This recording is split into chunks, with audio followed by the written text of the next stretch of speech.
Dave Braben and Ian Bell started out wanting to make a 3D space adventure game, the likes of which no one had ever seen. And in the end, they accomplished this, but not for the reasons you may expect. Their game, Elite, became the first open ended, open world game in video game history, laying the groundwork for all open ended games, all open world games, all persistent online worlds that we now have come to love. But how did they achieve this, and why? Well, that's what we'll be covering today. So stick around and join us as we learn all about Elite and the people who made it on today's trip down memory card lane.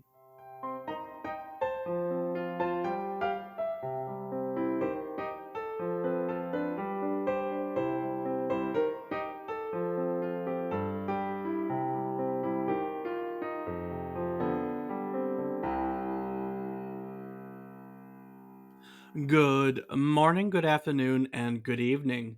I hope these words find you well. Hello, and welcome to the 108th episode of our Video Game Nostalgia Podcast. Each week, we tell you the story about one game relevant to the current week in gaming history. While doing so, we hope to teach you something new about the game, what it took from the world as its inspiration, or what it gave back to the world as its legacy.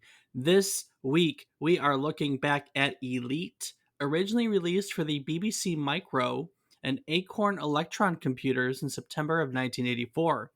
I'm David Casson, and as always, I'm joined by my co host, who is a swashbuckling pirate in this galaxy and beyond. He's my brother, Rob Casson. Rob, what's it like out there? Well, Dave, I'll tell you, it ain't a lot of space. But You're out here getting shot at, getting chased. You'd think with all that space, you wouldn't be able to be found. But no, they're out there watching for you. But you're trying to take from them. They're going to watch out for you. I mean the ones who are chasing. Oh. Yeah, them bounty hunters and the law. Yeah, the bounty hunters. It's the best part. So what are we playing? Well, Dave, this week has seen some Rocket League, some RuneScape, a little bit of Ultimate Fishing Simulator, and an attempt at our game of the week. Yes, indeed. Yes, yeah, yes. You definitely did try to play the game of our week. Yes, I did, but we'll get more into that later. What about yourself, Dave? What have you been playing this week? Rocket League, Audica. I also played some of Elite, and I don't think there's anything else on the list this week. It's been a pretty mute week for me. So Elite, I guess I'm gonna start out with the fact that I know that me and you were strangers to this game, but not this series by any stretch of the imagination. That is correct. I have played Elite Dangerous quite a bit off myself. Definitely. So you are a fan of Elite Dangerous. I know that. You've put countless hours into it. You've tried to get me to play with you quite a bit. That I did. Not too successfully either. No, you haven't. I should really rethink that though. I don't know. I really enjoy space simulators, and this is the granddaddy of them all. So Indeed it is. But, well, Elite Dangerous. Elite itself, well, it's I granddaddy. guess we'll let you talk more about it. Oh, and talk I shall, because that's what I do. That's what I do. Yeah, unfortunately so. Well, for Christmas of 1981, David Braben was given an Acorn Atom computer by his parents. I'm sorry, a what? An Acorn Atom computer. Is that like a brand? Yes, one that was mostly British. One that was almost exclusively British. Is that like supposed to be the starting of Apple because it came from an acorn? Oh, that's a good one. I mean, granted, acorns make oak trees, but Yeah, maybe. but I see what you did there. I definitely see what you did there. No, the Acorn made Acorn Computers was a British computer company that was out of Cambridge, and they were around. The Atom was around from like 80 to 82, and then it was replaced by the BBC Micro, which was probably one of the most. I mean, that was a really popular computer at the time. Yeah, I mean that when we were getting our stuff started with the Ataris and the Amigas of the world, because we talk about those so much over across the pond, so to speak, they were getting their start with the BBC Micro. So Yeah, can't say that that's a familiar name to me either, Dave. no, it's not going to be.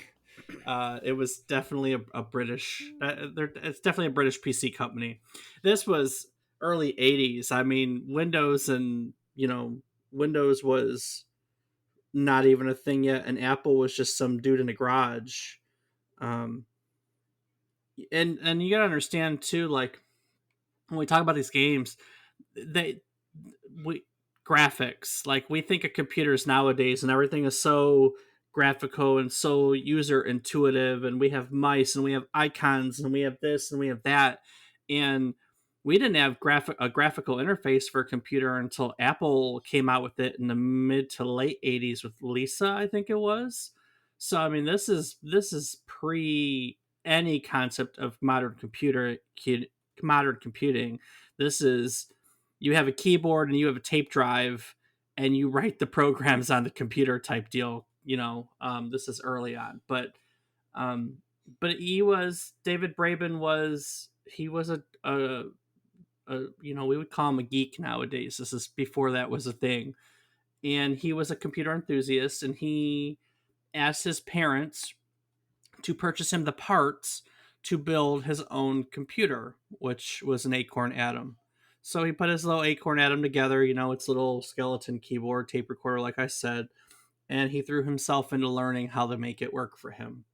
Um, and that was kind of the thing. That was what was fun for him. Braben wanted to program because he loved the simplicity and what it allowed him to have. He was 18 years old at the time.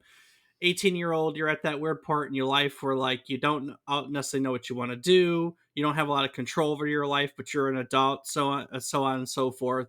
And so in his view, programming was a way for him to tell something what to do and to have his instructions follow to the letter. So he gets this Acorn Atom and he's finishing up school. He's in his A levels and he's getting ready to go to college in Cambridge, and Jesus College. I'm sorry, huh? Yeah. So one of the colleges in Cambridge is called Jesus College. That happens to be where him and the other writer of Elite met. I just like Jesus College. So, I uh, I have never heard that before. That's new to me. well, okay. So, but it's not. So you went to Central, but there were little schools, right? There was like an honors school and like the College of Liberal Arts type deal. Like, was it divvied up like that? Yeah, yeah, science and engineering Yeah, and so yeah, okay. like that's They have essentially one what. of Jesus. Well, that's just what it's called, Jesus College. Maybe it's Jesus. I don't know. It's Jesus College. So, Hmm. anyway, so he's going to Cambridge, and he's finishing up his A levels, which is like AP to us kind of deal, and with his spare time, he's just learning as much programming as he could with what he had. This is so early that it's not like there's even experts they can go to. Ian Bell was also headed to Cambridge in the fall. He was a year older than David Braben. He was in the midst of a gap year. He had already finished school, and he was going to Cambridge next fall, and he spent that gap year working at his dad's office. Now, his dad worked for the Malaysian Rubber Producers Research Association. That's a mouthful. And in the daytime, Ian Bell was their guy that would manage, kind of the computer geek that would manage their computer that controlled all the testing they were doing in this research laboratory. But at nighttime, though, after everyone left, the computer was his domain, and video games became his thing. His earliest memory on this computer was playing Space Invaders. And the more games he played, the more he found himself wanting to make games of his own, wanting to make something different. His first attempt was a computer version of the game Othello. And as he was working on Othello, he was teaching himself how to do it. So he was learning how to program, and again, there's no experts here, so they're just kind of making up as they go along. Both of them were making it up as they go along, um, and they both kind of came to the same conclusion at the same time. They had been programming for a couple months, and in separate revelations, they stumbled across. Braben, for example, stumbled across the Acorn Adams official game pack, and he was disappointed to find that many of his own games were better than what was actually in the official game pack. And this separately motivated the two of them to kind of follow this path because they knew they had what it took. If they were able to sell these games and they knew they were at home making better games, then it should go to follow that they should be able to sell their own better games. You know what I mean? Yeah, that definitely makes sense to me, Dave. So they both go off to school. They meet at Jesus College, Cambridge, and quickly become friends. At the time, Bell was working on developing a game called Free Fall, rather, not Free Wall or Free Bird, whichever way you look at it. Now, Anyway, here's Wonderwall. oh, now Free Fall was a beat 'em up game. Bell claims that historically it's the first beat 'em up. That's up for debate. But Free Fall is basically a game. You're a humanoid figure and you're working your way through a space station, punching and kicking aliens. On the other hand, Braben had just started working on a project called Fighter, that another space type game that included similar elements. So the two, as friends, got together, they compared notes, and they decided that the two projects were similar enough that they should collaborate. So they're kind of flirting around with it, tossing ideas around, and a year of school passes. And in the summer after the first year, they decide to kind of sit down and cement this project, like lay the groundwork for it. And what they decided is that they wanted to embark on a project to create a 3D graphic, what a gaff, a 3D graphic environment as an arcade game. Now, I know we say this with a bunch of games at this time, but that wasn't the thing. All games at the time were 2D. This is the early 80s. We're coming out of the Pac-Mans and the Space Invaders and the Donkey Kongs of the world. 3D was just not a thing. This is by no means the first 3D game, but it's definitely early enough that for a lot of people, it may have ended up being their first 3D game that they ever saw. But it just wasn't something that was done. So they wanted to create a 3D game.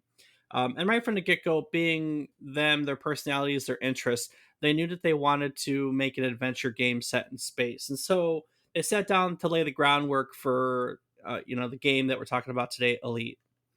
And really, it started as an exercise to design space combat in 3 dimensions, but it quickly became a much larger project. So it unraveled that way, right? So they start out with space combat. And so the question becomes, okay, so who are we fighting? And initially they're like, okay, so let's make it into like you're fighting against a space navy. Can we make a whole fleet full of ships that you have to take down? Well, technologically they were limited by memory at the time, so no, it's probably a little unrealistic to code an entire space fleet. So what's smaller? Okay, space pirates. Cool. So we're fighting space pirates. Where can we take a break? Well, in space you can take a break at space stations. Cool. Well, when you pop into a space station, wouldn't it be cool if you had to dock at the space station, kind of like how they have that docking sequence in 2001: A Space Odyssey. So you've got fighting and you've got docking, but why are you fighting and you docking? What are you working towards? And so the idea gets proposed that you should be allowed to upgrade the weapons on your ship so that it's not the same game the whole time. You're just not in the same ship with the same weapons doing the same thing. So now we're sitting there and we have a fighting game. You're fighting pirates. You can fight pirates to buy different guns, but then how do you get said guns? Well, buying it came to mind. So when you buy something, you have to add money to the game. And if you add money to the game, you have to add ways to earn money. So they decided that they were going to earn it by collecting bounties on space pirates and then using it to upgrade weapons. but money's sometimes more complex than that. So, what are some other ways that we can use money? Hauling cargo came to mind. So then they had to code ships that didn't just have weapons, but that had cargo holds now. And hauling implies trading. And so, along with trading comes more places to trade and things to trade and prices that fluctuate, along with markets that fluctuate, and so on and so forth. So, as they sat down and kind of decided how they want to do this, it just grew and grew and grew. Um, and they brought in all their inspiration. They brought in inspiration from all sorts of places. You know, I already referenced the fact that the docking sequence, they got the idea from A Space Odyssey. They took elements from Star Wars. They took elements from Hitchhiker's Guide to the Galaxy. They were fans, and you'll find bits of sci-fi authors Arthur C. Clarke, Isaac Asimov, and Orson Scott Card. These were Ian Bell and David Braben. They were sci-fi nerds making their own sci-fi adventure. As they rolled out all these ideas, they were determined to let the player guide the experience. You know, they were against typical game conventions. They perceived most games as having presented the player with a set of demands, or rather, a series of hoops that you had to jump through. And when you did jump through these hoops, your score went up. So it was, you know, basically you being told what to do. And at the heart of everything, they really wanted to make a player's story, a one where you were free to do whatever you wanted in this big vast space that they had envisioned. And their notion as it rolled out was that someone, and Rob, this is so funny to think of nowadays. It's so funny to think of nowadays. They were revolutionary in the fact that they envisioned sessions lasting for hours, um, because at the time, most games you played in arcades for a quarter that was worth 10 minutes of your time. But that's not the idea they had in mind. They wanted someone to sit in front of the computer and get lost in space for hours. And it's so funny to think about that as a novel concept, because that's the norm nowadays for most of us. Yeah, I would definitely say that's pretty normal nowadays. Yeah, it's just really funny to think of. It was obvious that the scope of what they wanted to do was unlike anything else out there, because there wasn't anything like it. And so, with all these ideas in mind, with the it all designed out, with the groundwork in place, they decided that before they were going to commit some real time and effort into the project, that they wanted to reach out to see if anyone at all actually wanted to pay them for it. So they started by reaching out to companies they had already done business with or were doing business for. For instance, Freefall was being done for I Am Thorn. So our fighter, was being done for Thorn. So Braben reaches out to them, an interview set up with them, and they go to this interview. They sit down with a bunch of guys in shiny suits, Braben recalls, and they smiled, but it was really obvious that they didn't seem to understand what these guys were trying to convey to them. And how oblivious they were was even more obvious when they received the rejection letter from the company. Braben later recalled the letter that they got. And in the letter, basically, the company told the guys that the game needed 3 lives. It needed to play through in no more than 10 minutes, that users won't be prepared to play for night after night to get anywhere, that people won't understand the trading system, that people don't understand 3D, and that their idea for the technology is very impressive, but that their notion of the game and space is not very colorful, and won't be very popular. That's a big oof. I mean, like everything that they want to design the game on, these guys are like, yeah, no. Yeah, but I'm sure that that'll come back to kick him in the butt. Yeah, maybe. Ian Bell, on the other hand, had been working with Acorn Soft, with Freefall and so on and so forth. And in Acorn Soft, they found kindred spirits. The company's chief editor was Chris Jordan, and he recalled seeing the demo for the first time, which the demonstration they brought to them was a little bit of combat and a docking sequence. And Jordan said that, you know, he quote, and I quote, "I was knocked dead by the appearance. It was remarkable simply because it was real time 3D graphics. Of course, we were programmers, so we knew how hard it was. And what really impressed us was was that this wasn't just smart programming, it was smart math. Someone had gone hell to leather making the absolute best that was possible.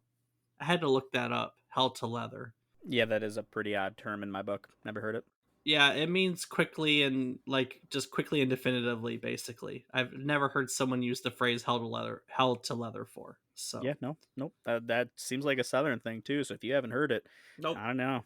I'm guessing it's British. So, Oh, you know what? That makes a hell of a lot more sense actually, being that this is coming from over there. yep.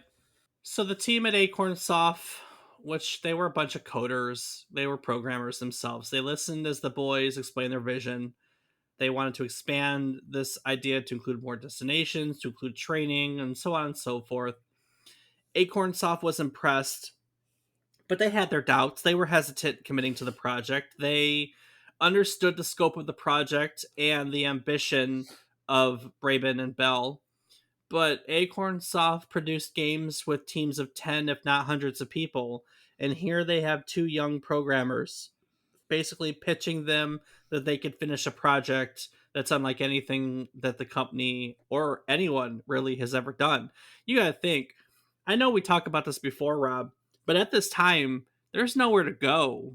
There's no one to talk to. There's nothing to do.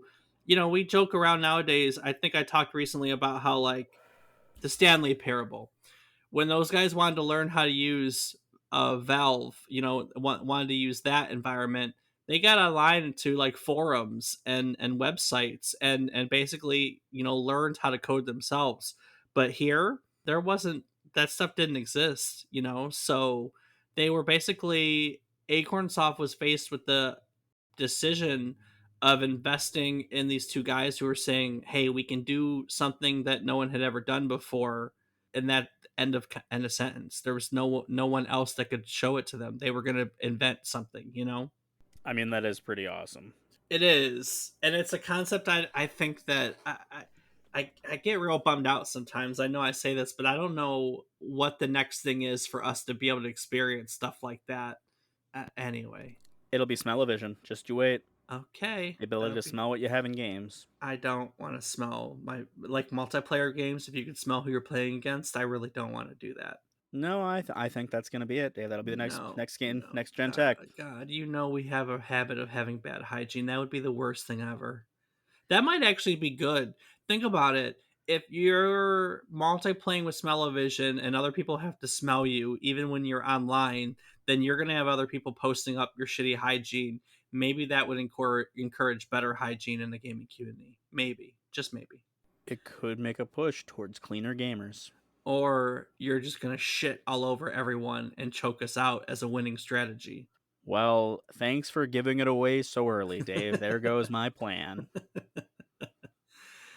Oh, man. So Acorn Soft had their hesitation, but they were doing really well with everything else. They were a company that had, you know, Acorn was the Atom and the BBC Micro was on the way, so they were really breaking in the money with hardware. And Acorn Soft, they were doing well with software. They had the money, they had the resources. So realistically, telling these two kids that we're going to give you the time and the support to make this weird game wasn't that risky.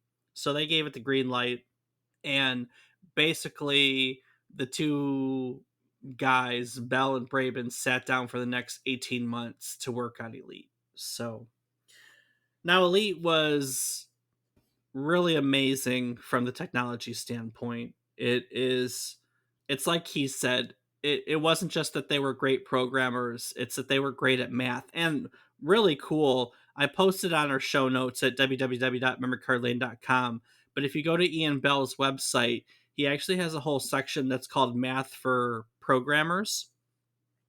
And in these old programming languages, you literally had to do the math to create. I mean, for wireframe, you had to do the math to tell the game where to draw a line. You draw a line from this point to this point, and a line from this point to this point, and so on and so forth. And you have to tell it if you're moving in space, if you press the button, how far it's going to move as a mathematical equation. So these guys were geniuses at math, and they posted a lot of the formulas that they used. At least Ian did. Ian posted a lot of stuff, and we'll talk about that. But among the parts of his website, there's a whole math for programming, and it's such a cool resource if you're into that kind of stuff. Woo! Math. Oh my god, I hate math. I'm sure many agree, Dave. So originally, the guys wanted to create about 10 handcrafted solar systems, each with its own painstaking set of details. You know, they wanted to create their own foliage and their own people and their own governments and cultures and trading systems and so on and so forth. But it really became clear to them as they kind of thought about this that this was going to take up much, much more memory that they had available to them. So, like I said, they were pretty genius at what they do. So what they ended up doing is they coded it to create its own universe. They wanted the machine to make up the universe as it went along. So they created procedurally generated galaxies. This is probably the earliest game that we know of that has procedural generation to this scope. You know, each player was going to have a unique experiences. They let math take the helm. Actually, they used the Fibonacci sequence and they used it to generate different sequences of numbers. And some of the numbers, for instance, the computer would generate random strings of numbers, and these numbers would reference things. So some numbers would control the physical specs of the system, such as the size, location, or the number of planets in a system. Some of the numbers would determine, they basically had a list of adjectives for each thing. So you could control local politics or local culture.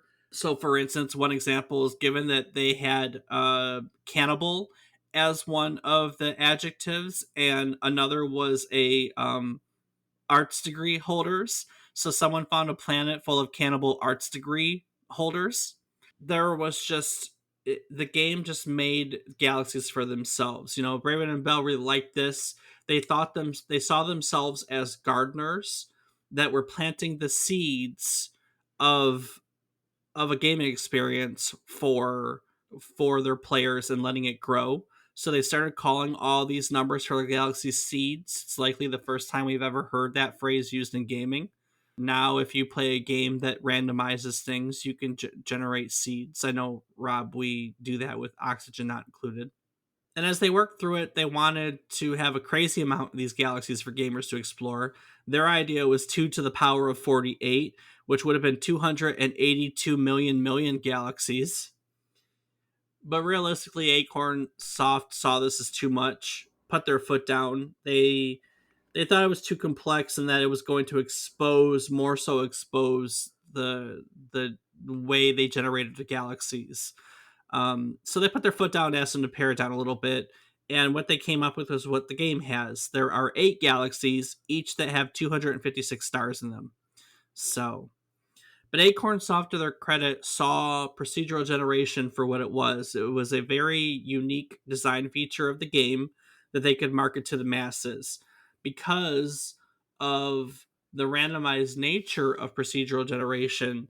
They sold very hard the fact that there was always the possibility for gamers to find stuff in the game that its authors couldn't even imagine, which is true.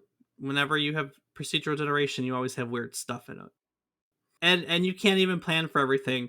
There's a funny thing. So Bell and Braben, one of the things they did try to do was when they made the formula, they tried to put a profanity filter on so weird stuff couldn't come up, like planets with swear words, you know, because when they first did it, they had a planet called Arse, and so they had to delete that entire galaxy, make sure it didn't ship with the game, couldn't be regenerated. Boo. Well, apparently there's an anecdote within like the first month of the game coming out, someone found another planet Arse that they missed. So Nice. yes, so procedure generation was a hard selling point. Bell and Braben continued to work on the game. They tweaked it, they improved it, and then towards summer of '84, Acorn Soft said, "Hey guys, enough is enough. We think you have a solid game. Let's do this." Um, Acorn Soft was really supportive. They thought they knew they had something special. So they rolled with it. They packaged Elite in a larger box than any other game was packaged in at the time. They stuffed it full of other goodies. You had like a pilot license, you had a novella. This game actually came with a little novella that told some backstory to the game, kind of giving people the foundation for a story if they wanted to make it up as they went along. It's the first game ever to include any sort of novella or written material to that extent. Well, novella. There were stories and instruction manuals. This is the first one that had a novella. There was also a sepia postcard. Part of the game is you climb up in ranks until you're an elite.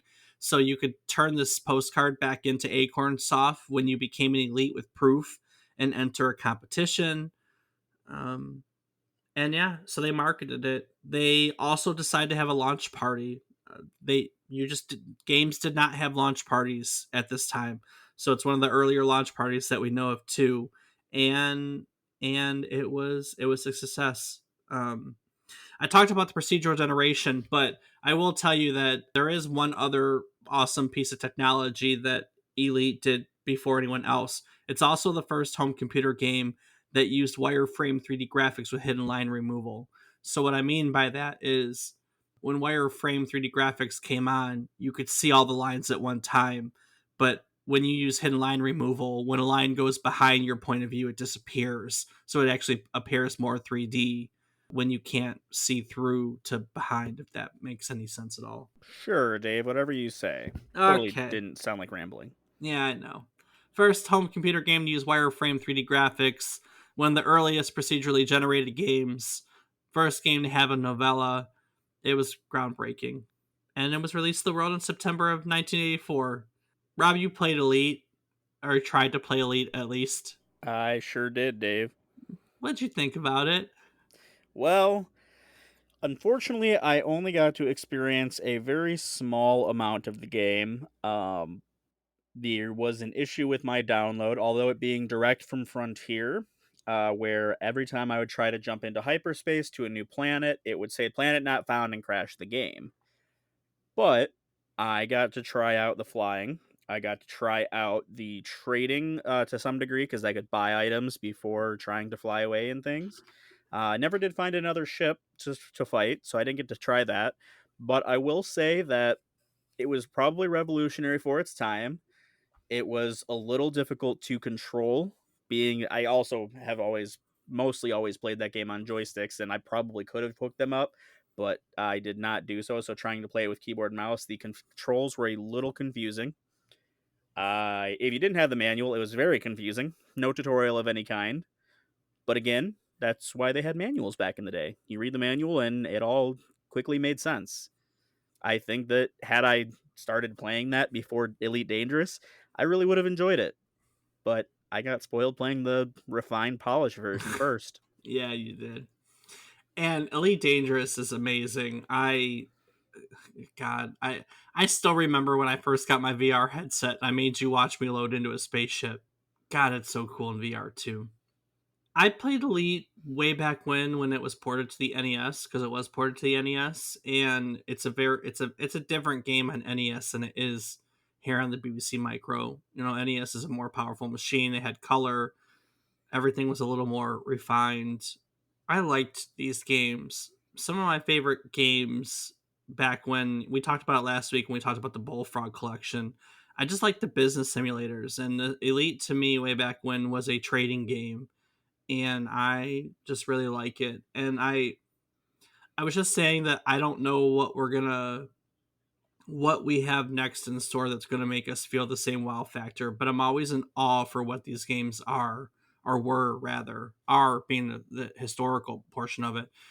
There wasn't anything like this when they made it.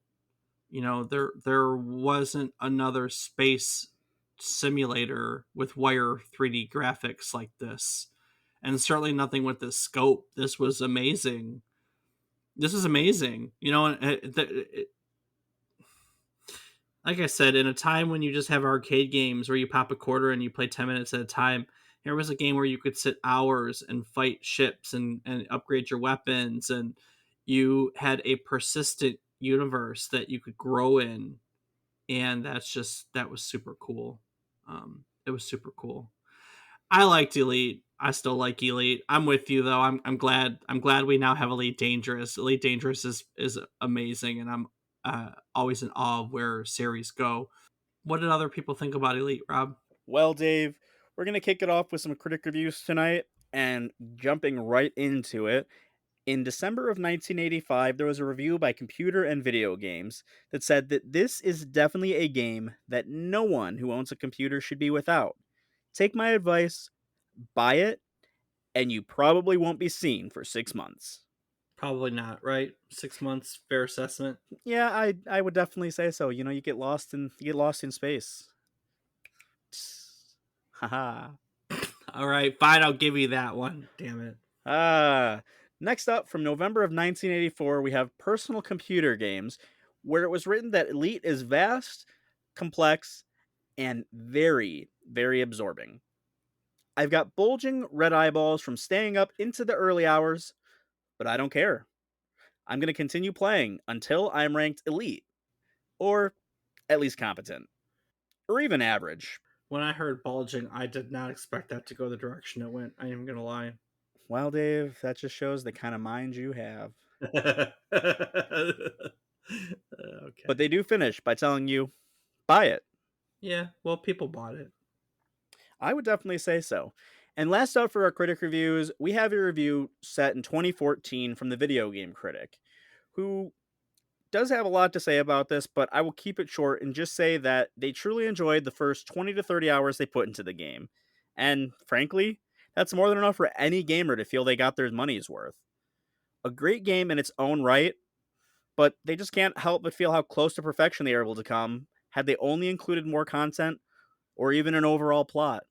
Hmm. Overall plot. Definitely would add a lot more, but I don't think it would be quite the same game if it had a plot, you know? Well, I mean, they didn't want to. They didn't want to tell anyone how to play the game. No, of course they did not. But nowadays you see that you can make your own adventure and still have a plot to the game to some degree. That's true. I'll give you that. Last up for our critic reviews, Dave, we have October of 1984 by Popular Computing Weekly. They say that at the start of this game, the ship is docked with a space station orbiting the planet Lave. You're giving a full tank of fuel and 100 cash credits. Initially, you're rated as harmless, and your criminal record is clean. Having bought everything you need, you use the local galactic chart to choose a planet. Having picked a planet, you leave the space station. Your sole means of defense are 3 heat-seeking missiles and a laser. You use hyperspace drive to get to the planet you selected. On materializing, you find yourself within range of the planet. Your objective is now to reach the space station orbiting the planet. However, if you're carrying valuable cargo or have a price on your head, incredible 3-dimensional battles usually ensue. The screen display of all this is rather neat. Most of the screen is given over to the view from your ship. This part of the screen is updated frequently, giving exceptionally smooth animation. Their only quibble with display is that planets are transparent, which, quite frankly, makes them look more like bubbles. They finish out the review by saying that for the price, you get a disc or cassette, a flight manual, a small novelette of dubious use and a literary standing, and a couple of reference cards summarizing the 51 command keys you can use. The whole thing is beautifully packaged in a high gloss, low tech cardboard box. I like 51 command keys. Not too complex of a game. No, definitely not. I mean, just 51, no big deal. But Dave, enough from the critics. I think it's time that we get into the people we love to hear from. Okay. And that would be our players. So first up, we have user ZZap from Moby Games, who asks, "What's so special about Elite? Sitting hour after hour, day for day, in front of a computer, reading a book, drinking coffee, every now and then throwing a glance at the monitor to look for potential threats or the space station." Well, it's a little bit paradox, but I think in Elite, the repetitive gameplay adds to the immersion. You start out so inexperienced and poor and struggle to earn your first credits, cargo bay, beam laser. And while struggling, you learn how to handle your ship. And with time passing, suddenly you are a flying killing machine, shooting whole armies of pirates before they even leave their 1 pixel state. and you feel rather cool doing so. Add in unrestricted freedom to do what you want, be it mining, piracy, trade, or whatever else, and you have one of the greatest all time classics ever developed. Their only quibble is that after a long, long time, it really gets boring. I don't know about that. I guess. Well, you know what? I'll change that. Any game gets boring after some time. Yeah, I definitely agree to that. Although, with a short break, usually those games you get really hooked in are hard to get back out of once you start again. True enough. Righto, Dave. And next up, we have user Pophase from Moby Games, who says that it was truly an entire universe on a single floppy disk. I remember me and my father playing this game for ages. He more than me. It took ages until we could afford a landing computer, relieving us of the dangerous task of docking that could get you killed if you weren't careful. And then some more ages until we could afford the military laser, and virtually infinite time until we had the rank of elite. But it was all so fun and exciting, and the special missions in between, usual trading, hunting, or special gadgets like the cloaking device. Ships that were described in the manual weren't in the game. And I wish so much that I could swap my Cobra MK3 against one of those hellish fast asps. However, all those glitches never really affected overall gameplay for them. They do say that you need endurance and patience. Prepare for frustration when you carry a lot of cargo to a dangerous zone, fight lots of pirates, only to crash against a Coriolis station because you didn't pay enough attention to the docking rectangle. It's hard, but it's also fair and rewarding. And last up for our user reviews, Dave, we have Clown Boss from Glitchwave, who says that Elite was a limited but stunning space exploration game with completely fluid 3D play. You have an overworld and a huge universe to indulge in, but really, your options on what to do are limited when you mostly stick to trading things in between planets and shoot pirates who attack you. Buying Edition makes life easier, but the primary objective of the game, reaching the elite rank, is only attainable after you destroy about 6,000 ships, which demands an impossible amount of dedication for one person. More fascinating today as a tech demo than as a skeleton of a gameplay that somehow wasn't even updated with Elite Dangerous. I don't know if I'd say that the gameplay wasn't really up. Now, I guess the process of the game is the same, huh? At its core, I would say that it is, although they've definitely added a lot more, especially with the release of Odyssey. I mean, I don't spend all of my time just going around shooting pirates. I sometimes just pick people up and shuttle them to other planets. Or, sometimes I just go around and walk on a planet's surface and drive the rover because I can. True statement. But again, at its core, if you want to reach the rank of elite, you do got to do a lot of stuff for other people. Some of it very ruthless. You gotta do a lot of stuff. So, Elite as a game itself was successful. It flew off the shelves. Sales of Elite, it was announced within months that sales of Elite would reach 150,000, which was really impressive considering that there were only about 150,000 BBC micros in the world at that point. So, for a brief moment, there was a 1-to-1 ratio on computer software for the BBC Micro. Everyone who owned a BBC Micro owned Elite. I'd say that's pretty successful for a game that didn't launch with it. Yeah, I definitely think so. Is there any other game in the world that's ever done that? I don't know. I was thinking the same thing when I saw that statistic. When Braben and Bell had negotiated rights with Acorn Soft, they had initially asked for a higher royalty rate than what Acorn Soft could agree to. So instead of the higher royalty rate, they were allowed to keep the rights to publish the game on on other platforms rather. So when this game became super successful to all the BBC Micro people, Braben and Bell basically they auctioned off the rights for other platforms. And it was kind of a circus. It was like televised and they were brought on TV and paraded around. People were following the news because there started becoming a bidding war over who was going to acquire the rights to publish Elite on other systems. One of the British telecoms won, and this game was taken to other places. It would find itself on the Apple II, the Commodore 64, the Amiga, the Atari ST. It was eventually made for IBM compatible PCs, and like I said, it had even found its way to the NES at some point. It was later ported to DOS with upgraded graphics. That version was coded entirely in assembly by Chris Sawyer, who we've talked about before on our Roller Coaster Tycoon episode, which you can find in our show notes going to our archives on memorycardlane.com. Elite in itself is an incredibly influential game in video game history, right? It's, for starters, we can easily give it credit for basically giving definition to space trading games. I think Star Trader was the first. So it's not the first space trading game, but it's definitely the one that like every single one designed itself off of after this, you know? I mean, I suppose you could put it that way, but technically, then everything was also made after Star Trader. But Yeah. semantics. Pretty much any space flight simulation game after Elite was designed like Elite. So, we have that. More so than anything, why this game ends up. I don't think Elite is very well known, but it constantly ends up higher in the list of influential games in gaming history. And the reason is because it was the first true open-ended open world game. It was designed in a way that there was nothing to do per se. You could go anywhere, you could do anything. The game was yours to make it however you wanted. It laid the groundwork for any game nowadays that's designed in a persistent world, which is pretty much the whole MMORPG genre.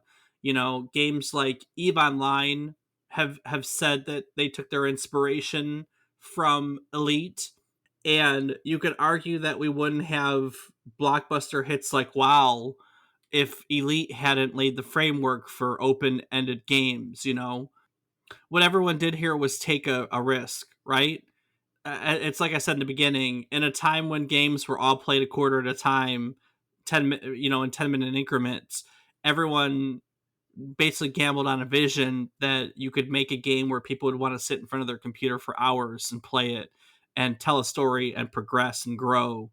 And we learned firsthand that there were companies that just didn't understand that concept or didn't think it was going to be marketable and passed on this. And yet Acornsoft took a gamble, and now here we are. To its credit, Rob and I had just talked about it in the beginning. The series has lived on. We got a sequel called Frontier Elite 2 in 93. Frontier First Encounters, which is Elite 3, came out in 95. And then a third sequel called Elite Dangerous, which is what we play nowadays, was successfully kickstarted in 2012. I believe at the time it was the most successful Kickstarter ever. It's been surpassed if I'm not mistaken. But they kickstarted the game and they released it in December of 2014. Rob, you're a fan. Yeah, honestly, until just now, I did not realize that it was a Kickstarter game. No? I had no idea. Yeah. Yep. It was like I said, most successful Kickstarter at the time. I think Star Citizen passed it up.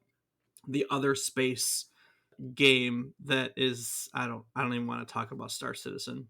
Yeah, we'll save that for an whole episode. But again, didn't know about that one either. So Elite Dangerous lives on. Came out in 2014. They've been updating it. Just last year they released, is it last year or this year that Odyssey came out, Rob?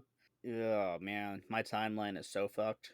I believe that it was last year, but again, We just got a big update, like a paid 4.0 just expand. released. Well, we just got a big update, but Odyssey was an expansion that came out recently, where now you can actually walk on certain planets. Yes. Yep, absolutely. As opposed to just being able to drive a little rover around on them. Right.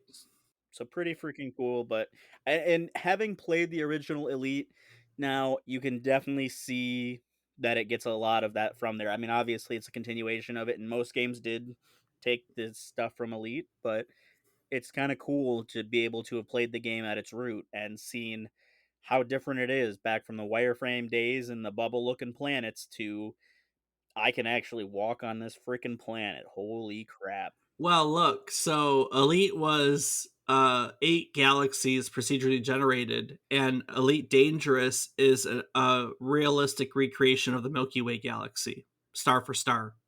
No shit. No shit, that's how they designed it. I had no freaking clue. Look at all this stuff I'm learning about Elite Dangerous. God damn. I just thought the game was really freaking fun. That's all. No, no procedural generation now. Now we are an accurate recreation of the Milky Way. Anyway, Elite lives on to this day, and as so, it's one of the longest running video game franchises. You know, it got its start here in '84. There are only a handful that can say they started before then. We've covered most of them before, like the Pac-Mans and Donkey Kong of the world. So they're, you know, it's on that list of video game franchises that have been around for shoot 38, 39 years. You know. Okay, so Elite and those who worked on it. Ian Bell, after Elite, worked on Frontier Elite 2, and then he moved on to other things. He didn't really ever get back into game development. He, at first, took his money, took some time off, practiced some Aikido, did a little bit of DJ work, forgot his DJ name, but he was a DJ in the rave scene for a while. When he settled back down, he went back into programming. He has done programming for Autodesk, which is AutoCAD. He was a senior program engineer for them, Hmm. and he has dabbled in other programming. He's done. He says he did some work in AI, did some work in graphics. He does it as a hobby nowadays. I posted his website on the show notes at www.memorycardlane.com. He posted the source code for all these games. The source code for Freefall is on there. The source code for the original Elite is on there. I actually went back and downloaded the original NES Elite and threw it on my emulator on my computer just to remind myself of what it was like. He has all the versions, the original Acorn version, BBC version, the Commodore version. You can download the source code for all of the versions off Ian Bell's website. It's kind of cool. But that's it. He hasn't done much with game development. David Braben, on the other hand, has stayed very involved with game development. In '93, he founded Frontier Developments. It is the leading UK gaming development company. Their projects, you're going to know a lot of their stuff.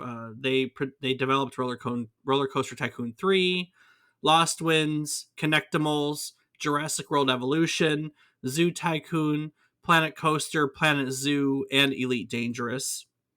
Braben himself has been a producer on many of those titles, and he's still credited as he still works for Frontier Developments. He's their CEO and founder. That's his official title. And in 2011, he was one of the developers that announced a prototype computer that was intended to stimulate the teaching of basic computer science in schools. These developers would start a foundation to promote their efforts. And Braben was the co founder and trustee of the Raspberry Pi Foundation. Huh. Holy damn. I That's know, right? awesome. Learned something new today, right? I learned a lot of new today. God damn. So the Raspberry Pi is a little microcomputer. It's known very well to many of us electronic enthusiasts around the world. We use it for a lot of little computer projects. Heck, you can make little emulator machines with a Raspberry Pi nowadays. You could literally put the entire Acorn, BBC, Amiga, Commodore, everything library on a Raspberry Pi stick and play it off of a little stick. That's how far we've come. Yep. Pretty insane when you think about it. It's so cool. So yeah, I mean, my man David Braben is still doing it.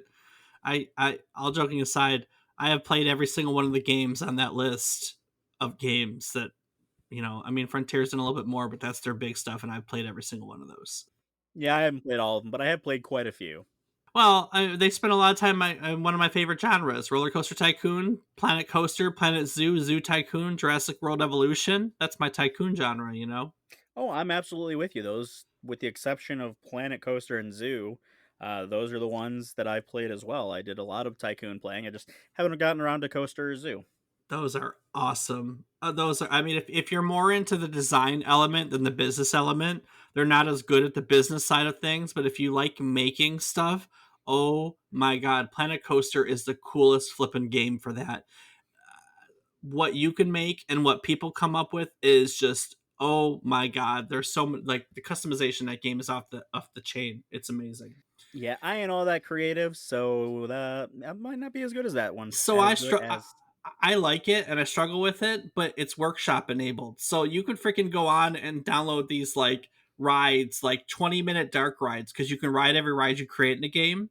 And so part of the fun is just going on there and going through the workshop and downloading all these rides that people make and then just sitting there and going through their rides. And when I say like you can customize, like it's got pyrotechnics you can put on timers and animatronics you can put on timers, so you can create rides, not just like a little cheesy roller coaster that you go up and down. Like these roller coasters can have like rings of fire and monsters that jump out of you and shit like that. Like it's a legit amusement park creator type game. well, Disney might be able to use that as a recruiting tool. Yep. Hmm. But Yep, it does. yep, yep. Is that around in VR? Because that would be really dope. No. I'd be surprised if someone didn't VR mod it. You just reminded me. I have to download that. Remind me when we're done. They just released a VR mod. It's free for Half-Life 2. I got to go download it. So Okay. I have to play Half-Life 2 in VR. Okay. Anyway, yeah, so a lot of fun games. Roller Coaster Tycoon 3, for instance, was made by Chris Sawyer. Chris Sawyer and the Roller Coaster Tycoon series we covered in a previous episode. If you'd like to check that out alongside many of our other episodes, you can do so by going back to our website at www.memorycardlane.com. Also, on our website at Memory Card Lane, you can find show notes. I post all the links to where I get my information if you want to read up more on everything. You can find a calendar that shows you upcoming episodes if you'd like to see and plan your weeks around what we're going to schedule next. There's our biography. There's also a link to our Discord if you'd like to join our Discord and come say hi. So, lastly, there's plugs to our social media. I'm on various platforms as David is wrong. And Rob, how can people find you? I am on twitch.tv/FATBOIRIPZ. Awesome, awesome, awesome, awesome. All right. Well, that'll do it for Elite. Each week, as we tell you at the top, we like to tell you the story of a game. Story of the game, story of the people who make the game. We like to point out where games get their inspirations from, and we like to note the legacy that games left behind. One of the best parts about telling these stories each week is the things that we learn, because the beauty of teaching is we learn too. So as part of acknowledging that, we like to go around and talk about our what we learned, our big takeaways. Important part of the conversation. So Rob, what'd you learn today? I think a better question is what didn't I learn? Jeez. It was a good one for you, huh?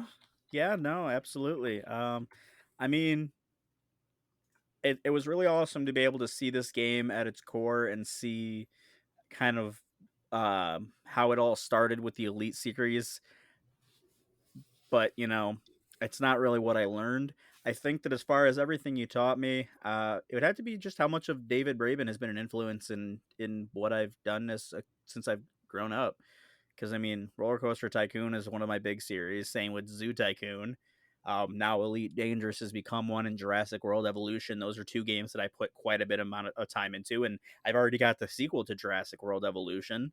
And although I haven't gotten into the Raspberry Pi, as most of the things that I did in college was with the Arduino, the Raspberry Pi is something that I've been wanting to get for a very long time and just haven't gotten to it yet. But I know that I do plan on getting one and starting to work with those and learn how to program with those. And it's just kind of crazy to know that he's not only someone that created a video game franchise that I love or multiple or helped had a part in them, but to also have been a co-founder of a company that designs electronic learning tools that are something that I have a lot of interest in too. This guy seems like someone that I would get along with very well.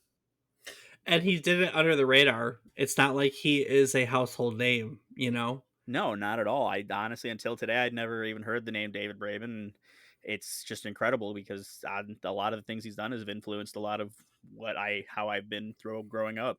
Well, he founded the most successful development studio in the UK and has managed to work with a lot of people, that are also instrumental, because like Roller Coaster Tycoon is Chris Sawyer, who's very influential, and I'm not going to take away from Braben. Braben produced many of it, but he's had the luxury of working with a lot of good people too. Absolutely. What about yourself, Dave? What was your favorite thing? The Raspberry Pi. I didn't know that Braben was the co-founder and trustee of the Raspberry Pi Foundation. As you know, I'm a fan of the microelectronics, the Arduino, and I've dabbled with the Pi before. I'm a fan. I had no clue that he had a part in it. It is pretty freaking awesome. Yep, absolutely. All right. Well, on that note, before I take it out of here for this week, would you like to add anything to today's episode? Well, Dave, as always, I just want to take a quick moment to say thank you to everyone for listening.